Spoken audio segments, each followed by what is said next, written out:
16 май нашето училище отбелязва своя празник – ден, в който се среща традицията, младостта и надеждата. С особена топлина изпратихме абитуриентите от випуск 2025.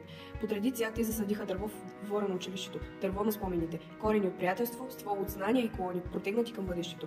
Малък символ с голямо значение, като тях самите. До тях в този емоционален момент застанаха и техните класни ръководители, госпожа Виолета Ганчева и госпожа Наталия Николова, които през годините бяха до тях с грижа, търпение и обич. Учениците бяха отличени с грамоти и награди за своите постижения и принос през годините, доказателство, че упоритостта и талантът винаги намират признание. Празникът беше изпълнен с емоции. Симеон Славев поздравя абитуриентите с песен, а Красимир Бъчваров и Александър Дончев изпълниха рок парче, което заради всички с енергия и усмивки. Ръководството и учителите пожелаха на завършващите по пътен вятър, смели мечти и увереност да бъдат себе си, накъдето и да поемат. Скъпи абитуриенти, вие сте готови за новото. Светът ви очаква. Вървете с гордо вдигнати глави. Ние ще ви помним и ще ви аплодираме от разстояние.